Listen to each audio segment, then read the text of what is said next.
तो 2 लड्डू रखते हैं गोपाल जी के लिए कि रात्रि में है, बालक है, भूख लगे तो लड्डू पाले, और झाड़ी में जल रखा जाता है, लड्डू खा के पानी पी लेंगे तो भूख मिट जाएगी। तो बिहारी जी की सेवा में एक दिन लड्डू रखना भूल गए पुजारी जी।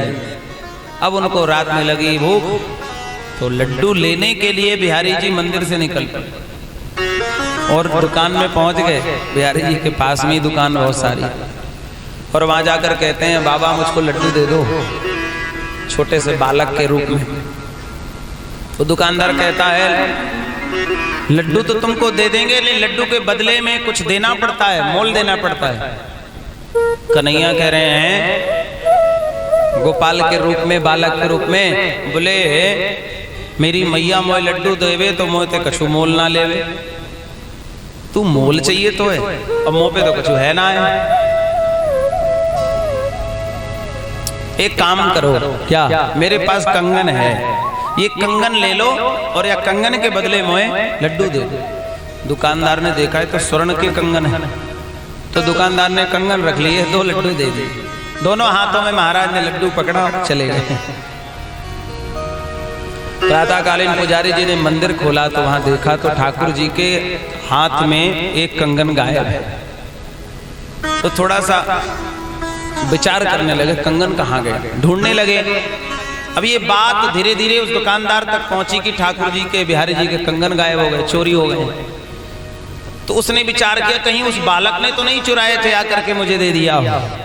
तो पुजारी जी को बुलाया और वो कंगन दिखाया। बोले गोसाई जी ये कंगन रात में एक बालक दे गया है, कह रहा था मुझे भूख लगी है, मुझे लड्डू दे दो। उस लड्डू के बदले उसने कंगन दी। अब जैसे ही गोसाई जी ने कंगन देखा तो आश्चर्य में पड़ गए, और जब मंदिर आए तो आज मंदिर में आकर के देखा तो बंटे में लड्डू नहीं रखा था।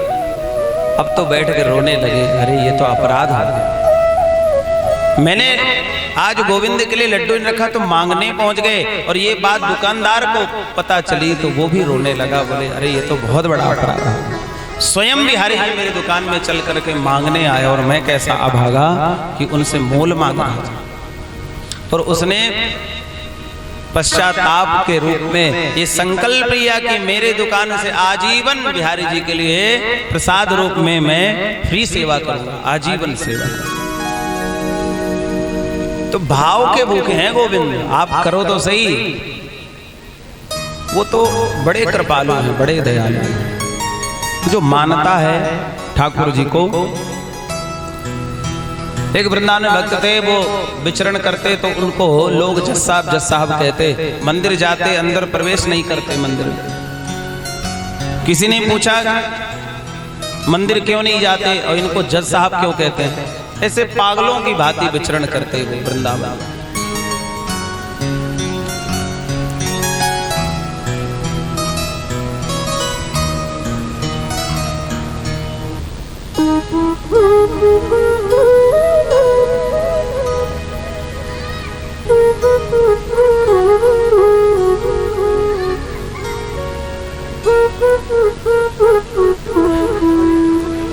बोलो बाल कृष्ण लाल की।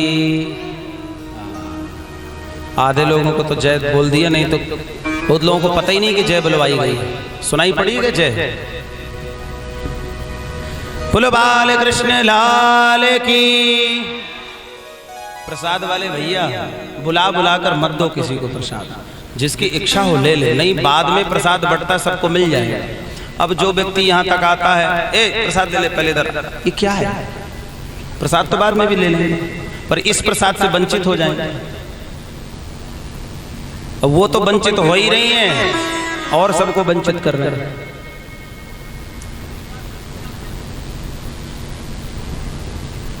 प्रसाद तो सबको मिलेगा ही और विश्राम में मिलता ही है। और आज तो गिरिराज जी का पूजन भी है, तो 56 भोग मिलने वाला है ना।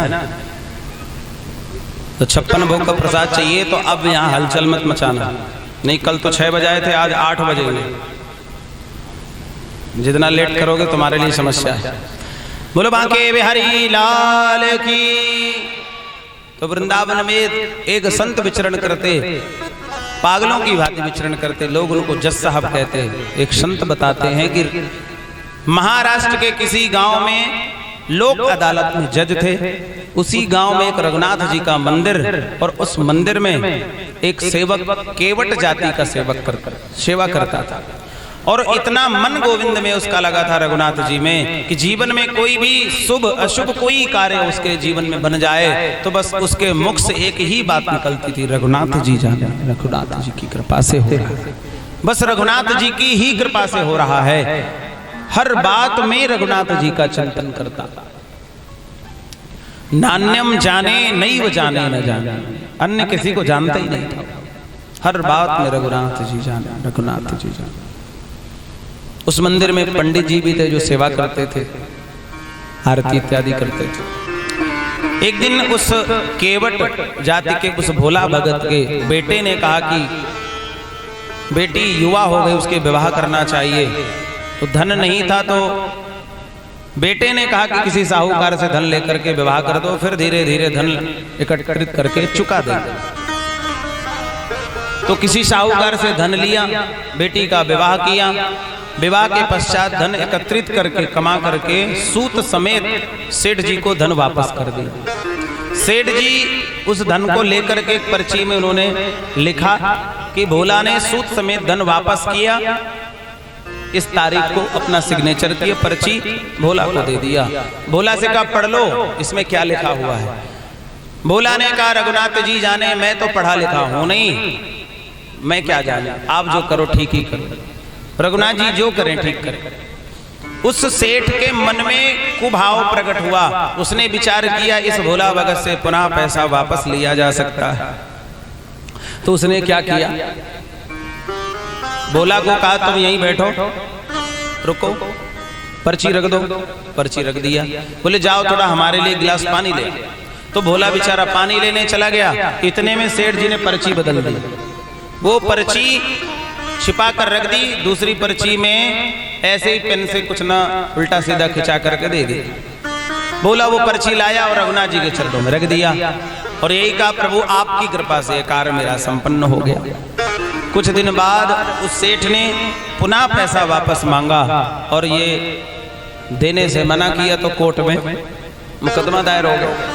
सम्मन पहुंचा भोला के पास। भोला कोर्ट में हाजिर हुआ, जज साहब के सामने खड़ा हुआ। अब ये बेचारा गरीब और भोला सरल व्यक्ति रोने लगा। जज साहब ने कहा रोते क्यों, क्या बात है, आपने धन वापस किया? बोले हाँ सरकार मैंने वापस किया। तो बोले ये बताओ कोई सबूत है तुम्हारे पास? बोले सरकार पर्ची दी थी। पर्ची पढ़ा तो पर्ची में तो कुछ भी लिखा नहीं था। बोले सरकार मुझे तो यही पर्ची दी है। अच्छा ये बताओ जब तुमने धन वापस किया उस समय तुम्हारे सेठ जी के बीच में तीसरा कोई था? तो भोला भगत बोलता है सच कह रहा हूं जज साहब, जिस समय मैंने सेठ जी को धन वापस किया उस समय मेरे सेठ जी के बीच सिवा रघुनाथ जी के और कोई नहीं था। जो हर पल जिसका चिंतन करता हो उसके मुख से किसी और का नाम नहीं निकल सकता। सहजता से कह दिया, सहज भाव से। और जज साहब ने रघुनाथ के नाम का सम्मन जारी कर दिया। अगली तारीख में रघुनाथ को गवाही के लिए हाजिर करो। अब वो सेठ जज साहब को पता ही नहीं था कि वो भगवान की बात कर रहा है। उन्होंने विचार किया कोई रघुनाथ नाम का होगा व्यक्ति। डाकिया सम्मन लेकर गांव गया, कहीं रघुनाथ नाम का कोई व्यक्ति मिला नहीं। रघुनाथ जी का मंदिर मिल गया, उसने वहीं सम्मन दे दिया। पुजारी जी ने सिग्नेचर कर दिया। सम्मन लेकर पुजारी जी भगवान के पास पहुंचे। प्रभु आपके पास अभी तक बहुत सारे ऐसे आए होंगे भक्त जिन्होंने आपको मुकुट दान किया होगा। किसी ने आपको बाजूबंद, किसी ने करधनी, किसी ने सुंदर पुष्पों की माला, किसी ने आपको रत्न जड़ित आपको श्रृंगार धारण कराया होगा। बहुत भक्त ऐसे हैं, लेकिन ये सम्मान तो जीवन में पहली बार आया है और गवाही देने जाना है आपको उस भगत का। आपके सिवा इस संसार में और कोई नहीं, आपके सिवा उस भोला भगत का इस संसार में कोई दूसरा नहीं है।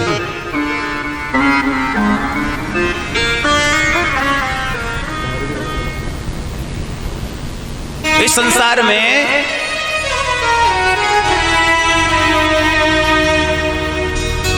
क्योंकि वो हर पल आपका ही चिंतन करता है। और जो भगवान के भरोसे रहते हैं ना, भगवान परीक्षा जरूर लेते हैं पर कभी उसका साथ नहीं छोड़ते।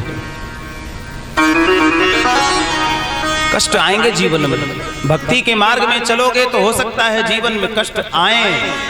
कष्ट आना ये तुम्हारे पूर्व जन्म के, अगर आप भक्ति के मार्ग में हैं, आप दृढ़ भक्ति कर रहे हैं और आपके जीवन में कष्ट आ रहे हैं, तो ये मान लीजिए कि आपके पूर्व सुकृत जो आपके द्वारा किए गए पाप कर्म हैं उनको भगवान नष्ट कर रहे हैं। थोड़ा सा कष्ट देकर हो सकता है आपके जीवन में ज्यादा कष्ट रहा हो, भक्ति के प्रभाव से वह कष्ट कम हो रहा हो। कष्ट आना कोई ये नहीं है कि लोग बड़ी विचित्र भ्रांति पालें कि जो भक्ति करता है उसी के जीवन में कष्ट आता है। ऐसा नहीं है। ऐसे लाखों भक्त हैं जो भक्ति करते हैं, उनसे ज्यादा सुखी संसार में कोई नहीं है। भक्त को कष्ट का अनुभव ही नहीं होता है। जो सच्चा भक्त होता है वो कष्ट में भी आनंद में रहता है। सुदामा जी महाराज ने कब किससे कहा कि मैं कष्ट में हूं? हमको लग रहा है कि सुदामा जी गरीब थे, पर क्या सुदामा जी ने कहा किसी से कि मैं गरीब हूं? हमारी दृष्टि में सुदामा जी गरीब थे, लेकिन सुदामा जी से पूछो कि वो गरीब था क्या? सुदामा जी यही कहते थे, भगवान के पास भी जाकर कहा है कि इस संसार में मुझसे ज्यादा सुखी कोई नहीं है। ये भक्त की विशेषता है कि उसे कष्ट का अनुभव ही नहीं होता है।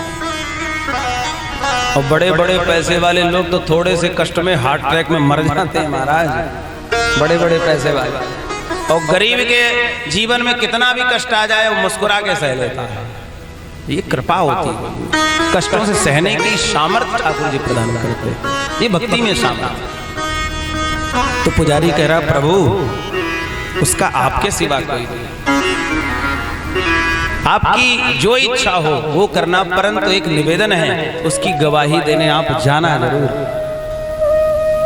हरि बिन संकट कौन निवारे, साधनहीन मलिन में जाऊं के ही के द्वारे, या अनाथ की लाज आज रघुनाथ जी हाथ तिहारे, हरि बिन संकट कौन निवारे। हरि के बिना संकट कौन हरण कर सकता। और एक दिन वो तारीख आई, कोर्ट सजा गवाही के लिए, जब वो चपरासी पुकारता है वहां खड़े होकर के, जिसकी गवाही लगनी उसका नाम पुकारा जाता है, रघुनाथ जी हाजिर हों, रघुनाथ जी हाजिर हों, रघुनाथ जी हाजिर हों।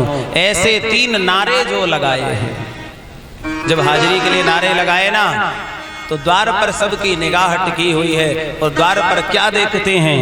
चाल लटपटी सी एक वृद्ध सी झुकी सी देह, लटपटी चाल से हाथ में छड़ी लेकर के और वृद्ध का वेश बना करके, मलिन कपड़े पहन करके वहां से आवाज लगाते हैं, ठहरो, आते हैं।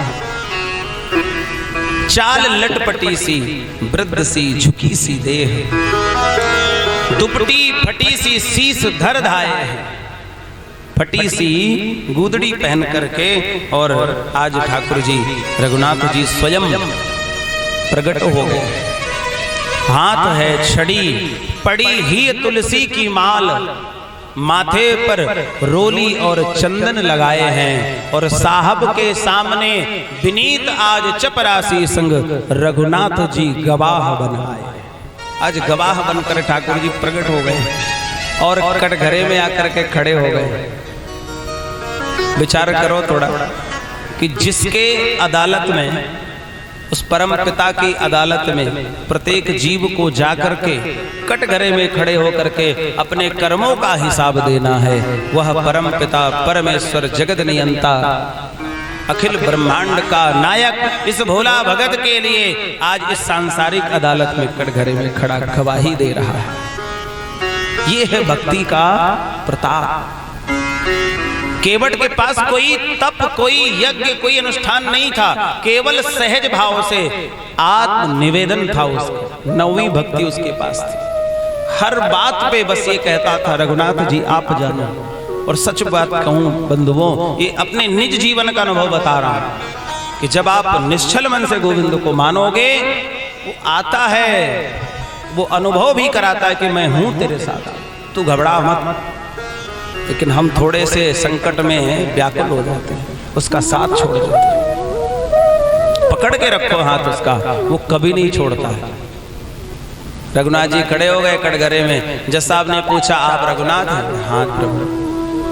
तो जब सेठ जी को पैसा लौटाया आप वहां थे? तो हाथ जोड़ करके रघुनाथ जी कहते हैं, हाँ सरकार में था। अब भगवान से गवाही पूछी जा रही है। बोले आपके पास कुछ सबूत? आपने देखा कि पैसा लौटाया, आपके पास सबूत है? भगवान से सबूत मांगा जा रहा है। भगवान कह रहे हैं, सेठ जी को यहीं रोको, 2 सैनिकों को भेजो। जो पर्ची पहले सेठ ने लिखी थी वो पर्ची आज भी रखी हुई, उसमें सिग्नेचर है। महाराज अलमारी नंबर बताया, पेज नंबर बताया, बही खाता नंबर बताया। अब उनसे क्या छिपा हुआ है ठाकुर जी? तो पर्ची मंगाई गई, सेठ जी को दंडित होना पड़ा, भोला बाईचुद बरी हुआ। कई महीने गुजर जाने के बाद जज साहब के मन में आया कि ये ऐसा गवाह मैंने जीवन में पहली बार देखा, इतना सही बताने वाला तो मैंने आज तक देखा ही नहीं। तो मन में आया कि मिलकर आता हूं। तो मंदिर गए रघुनाथ जी के, वो भोला मिला। भोला से पूछा, ये बताओ वो जो गवाही देने आए थे रघुनाथ जी, वो कहाँ रहते हैं? भोला कह रहा, प्रभु वो तो सब जगह रहते हैं। मैं समझा नहीं, ये मंदिर उन्हीं का है क्या? तो भोला कह रहा, हाँ उन्हीं का मंदिर है। अच्छा, लगते तो नहीं थे कि इतने अमीर रहे हो कि इतना बड़ा मंदिर बनवाया हो। भोला कह रहा है, अरे प्रभु इन्होंने मंदिर बनवाया नहीं, मंदिर के अंदर जो विराजमान है ये वही रघुनाथ जी थे। ऐसा जब कहा तो जज साहब के आंखों से अश्रु बह चले, रोने लगे। बताओ मैं कितना बड़ा अभागी हूं कि मेरे सामने मेरा गोविंद खड़े खड़े गवाही देता रहा और मैं वहां बैठे बैठे जज की कुर्सी में बनकर जज बना बैठा रहा। जज साहब कहते हैं, जिसके सामने बड़े बड़े शेष महेश गणेश दिनेश जाहि निरंतर ध्यान है, फिर भी उनके चित्त में एक पल के लिए नहीं आता है वो। और आज मेरे सामने आया भी तो मैं पहचान नहीं सका।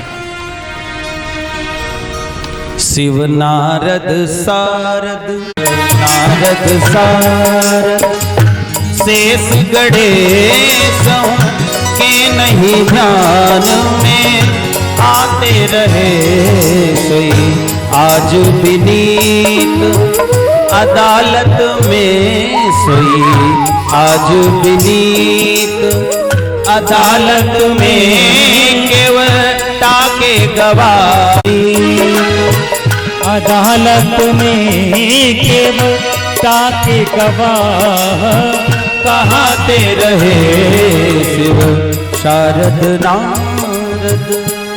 वो रो रहा है कि शिव नारद सारद शेष गणेश के ध्यान में नहीं आते रहे। वो आज साहब के सामने उस केवट की गवाही देने के लिए आया। तो वो भोला कहता है, इसमें रोने वाली क्या बात है? दर्शन हो गए, दर्शन तो हुए, भले धोखे से हुए पर दर्शन तो हुए। तो जज साहब कह रहे हैं, इस बात का दुख नहीं है, सुख दो के दर्श दिए को भय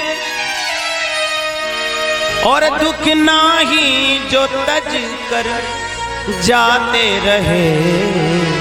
दुख इस बात का नहीं है कि धोखे से दर्शन हुआ और मुझे त्याग कर चले गए। अरे तो फिर रो क्यों रहे हो? कि कष्ट क्या है? तो जज साहब कहते हैं, कष्ट तो इस बात का है, कुर्सी पे बना जज बैठा रहा, कुर्सी पे बना जज बैठा रहा, रघुनाथ खड़े समझाते रहे। कुर्सी पे बना जज बैठा रहा, रघुनाथ करे जाते रहे।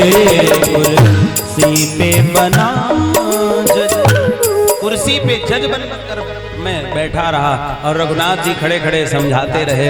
इससे ज्यादा और मेरा दुर्भाग्य की मैं क्या कहूं। उसी समय जज के पद का त्याग पत्र दे करके वो वृंदावन आ गए और वृंदावन में पागलों की तरह गोविंद का कीर्तन करते और मंदिर नहीं जाते। कोई कहता मंदिर क्यों नहीं जाते हो, बाहर बैठे रहते हो। बोले मैं क्या मुख लेकर के जाऊं उनके सामने, मैं उनको मुंह दिखाने लायक नहीं हूं। ऐसा भक्ति का प्रभाव,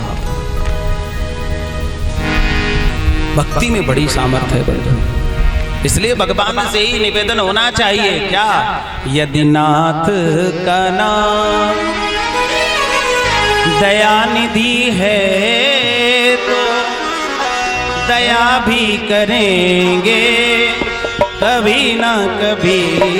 यदि नाथ का नाम दया निधि है तो दया भी करेंगे कभी ना कभी। यदि नाथ का नाम दया निधि है, यदि नाथ का नाम दया निधि है तो दया भी करेंगे कभी ना कभी। यदि नाथ का नाम, यदि नाथ का नाम दया निधि है तो एक न एक दिन तो कृपा करेंगे ही करेंगे। लगे रहो, छोड़ो मत। भगवान तो यही कहते हैं तू एक बार आ तो सही मेरी गली में, मेरी तरफ एक चरण बढ़ाकर तो देख, मैं तुझे अपना ना बनाऊं तब कहना। थोड़े से कष्ट में हम घबरा जाते हैं, पर ठाकुर जी थोड़ा तो ठोक पिट के देखते हैं ना भक्त ठीक है कि नहीं, कहीं ढोंगी तो नहीं है। जो थोड़ा बहुत ठोक बजा के देख लेते हैं। जैसे आप घड़ा लेने जाते हो तो देखते हो ना थोड़ा बजा करके, हाँ कहीं कच्चा तो नहीं है, टन टन बोल रहा होगा तभी उसको खरीदोगे। तो भगवान जिसे अपना भक्त मानेंगे, भक्त का पद देंगे, तो उसको थोड़ा बहुत तो ठोकेंगे बजाएंगे ना, लेकिन संभालते भी है। ऐसा नहीं है कि केवल कष्ट देते हैं, संभालते हैं। जो उनका पीछा नहीं छोड़ता उसको फिर वो पीछे पड़ जाते हैं। और भगवान की अब थोड़ा बड़े हुए हैं गोपाल जी, अब उनकी बाल लीलाएं प्रारंभ हो रही हैं गोविंद की। थोड़े बड़े हुए, एक दिन मैया यशोदा से चंद्रमा को पाने के लिए मचल पड़े मारा। मैया मैं तो चंद्र खिलौना लाई हूं। मैया कह रही है लाला ये चंद्रमा को नीचे उतारो, कोई खेल है, ये कोई खेलवे की चीज है, कहा करेगो चंद्रमा को। लाला करे वाके संग खेलूंगा मैं। मैया कह रही लाला ये तो बहुत दूर है, जे ना आवेगो, ना मोह तो चंदा ही चाहिए। अब मैया अनेक प्रकार के बहाने बनावे, पर लाला तो जिद में आ गए, मोह तो चंदा ही चाहिए। मैया कह रही लाला चंद्रमा को नीचे उतारो कोई खेल है, तो कन्हैया मनी मन कह रहे हैं अरे मैया तू भी कैसी बात कर, अरे तूने तो कृष्ण चंद्र को धरती पे उतार लिया, तेरे लिए चंद्रमा उतारना कोई बड़ी बात है? तूने उस असीम को इस धरती पर उतार लिया, तो चंद्रमा को नीचे उतारना कौन सी बड़ी बात है? मैया करी बड़ी बड़ी बातें मत करे, मैं चंद्रमा अंदर लायक ना दूंगी। अच्छा ना ला के देगी? तो कन्हैया धमकी दे रहे हैं। जब प्रेम से बात ना बने ना, तो छोटे छोटे जो बालक होवे ना, पहले तो प्रेम से मांगे, जब प्रेम से बात ना बने तो धमकी देवे, ना करेगी तो मैं ये कर लूंगा वो करूंगा। तो ऐसे ही